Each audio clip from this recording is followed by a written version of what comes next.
मसरूफ़ ज़िंदगी में से अगर थोड़ा वक्त कला के लिए और कलाकारों के लिए जो इस दुनिया से रुखसत हो रहे हैं उनके भी निकाला जाए तो मैं समझता हूँ कि एक बहुत अच्छी बात है। नई ज़िंदगी तो चली रही है। दूसरा ये कि जाकिर भाई के लिए इतना सब ने बोला है, कहा है, और उसमें 100% सही कहा है सब लोगों ने।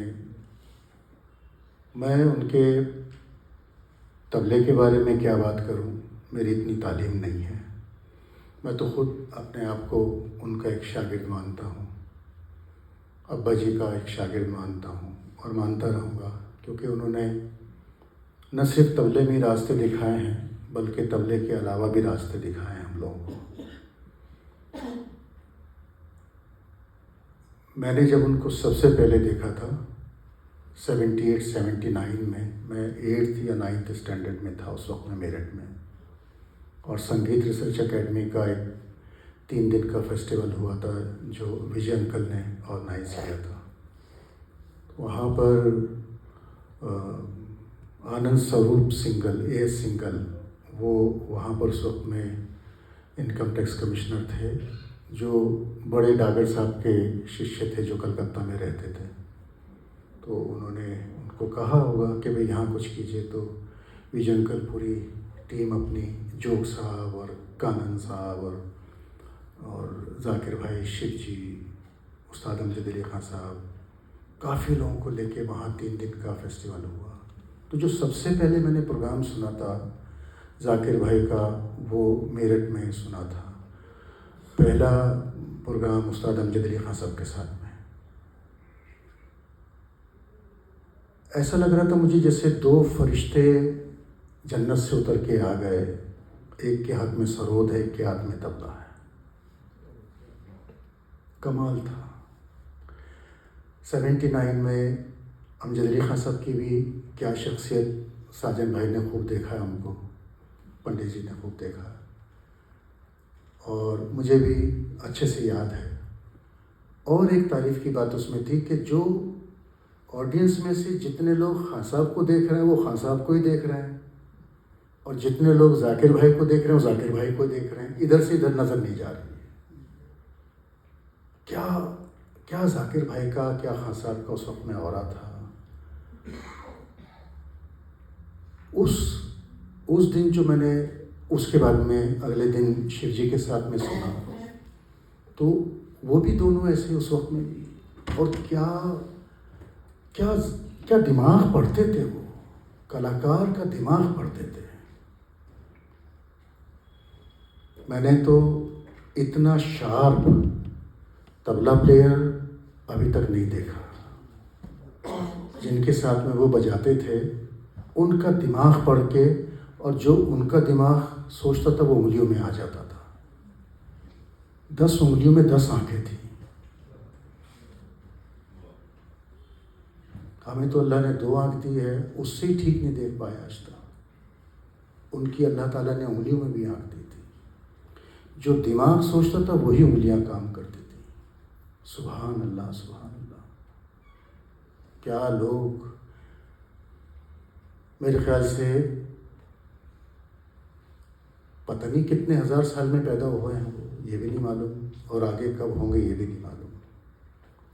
मैंने एक बार महाराज जी से, पंडित बिरजू महाराज जी से बात करते थे हम लोग, तो मैंने उनसे पूछा, बाबू सबसे पहले जाकिर भाई कब बजाया आपके साथ में?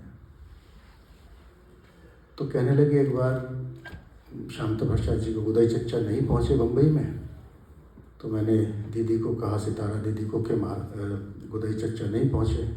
तो उन्होंने कहा कि अल्लाह रखा खान साहब का एक लड़का है जाकिर, उसको देख लो कैसा बजाता है, अगर तुम्हारे मतलब का हो तो बोले हमने उनको रिहर्सल के लिए सुबह बुला लिया। मेरे से कह रहे, महाराज जी बेटा जैसे प्रोग्राम में बजाते हैं वैसे इस रिहर्सल में बजा गया वो आदमी। कमाल था। और तबले की तो बात, मतलब उनकी मैं क्या करूं, अगर मैं अदब की बात करूं तो अदब भी ऐसे जैसे अभी साजन भाई ने कहा कि हमारे पाँव छू के कहते थे, मतलब इतना अदब, इतना बड़ों का लिहाज मैंने तो अपनी ज़िंदगी में किसी को देखा नहीं है। नहीं तो हर एक कलाकार में एक इंसान भी है, उसको गुस्सा भी आता है, उसको बुरा भी लगता है। वो ये भी सोचता है कि नहीं ये तो मेरे बराबर का ही है, मैं इसके क्यों पाँव छूं। मगर अदब का कमाल था 82 में, शायद गौरव भाई को भी याद होगा, एक 5 कॉन्सर्ट्स का एक गुरुजी ने, रविशंकर जी, अली अकबर खान साहब और अब्बा जी जाकिर भाई, बॉम्बे, दिल्ली, मैहर, अगर उनको याद हो, शायद कलकत्ता, बेंगलोर, ऐसा कुछ था, मद्रास में। तो दिल्ली में हम लोग गए थे। दिल्ली में मॉडर्न स्कूल में हुआ था और पूरा मॉडर्न स्कूल के चारों तरफ गाड़ियाँ ही गाड़ियाँ खड़ी थी। तो एक दिन पहले यहाँ निरुलाज होता था, निरुलाज में अब्बा जी, जाकिर भाई रुके हुए थे। तो जब डैडी मुझे लेके गए कि चलो चलो चलो अल्लाह रखा खान साहब से मिलना है, तो अल्लाह रखा खान साहब के पास में जब गए तो उनके पाँव छू और पाँव छू के नीचे बैठ गए। जब जाकिर भाई आए दूसरे कमरे में से तो वो डैडी के पाँव छू रहे। तो डैडी ने कहा जाकिर भाई ऐसा मत करो, ऐसा मत। नहीं नहीं नहीं नहीं खान साहब, आपके पाँव छूँगा तो आपके दुआओं से मुझे भी धाधा तीटे धाधा तीना बजाना आ जाएगा, आ जाएगा। अल्फाज को सोचिए आप, मतलब वो अभी भी ये सोच रहे हैं कि आ जाएगा, मुझे अभी आता नहीं है मुझे।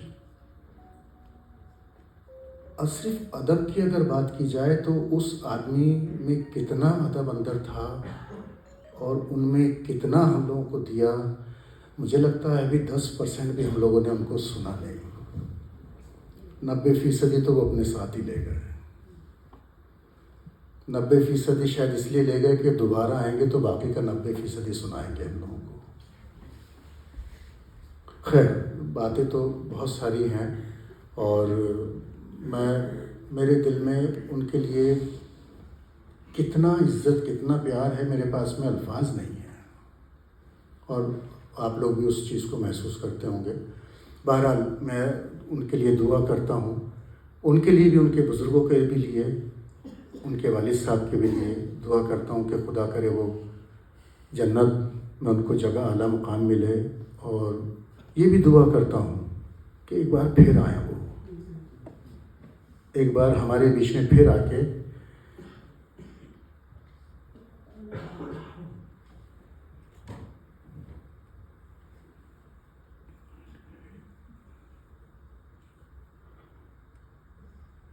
बस मैं और कुछ नहीं कहना चाहता उनके बारे में।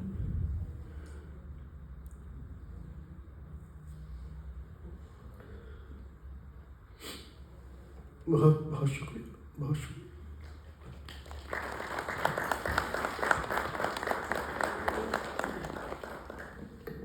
मैं अजरा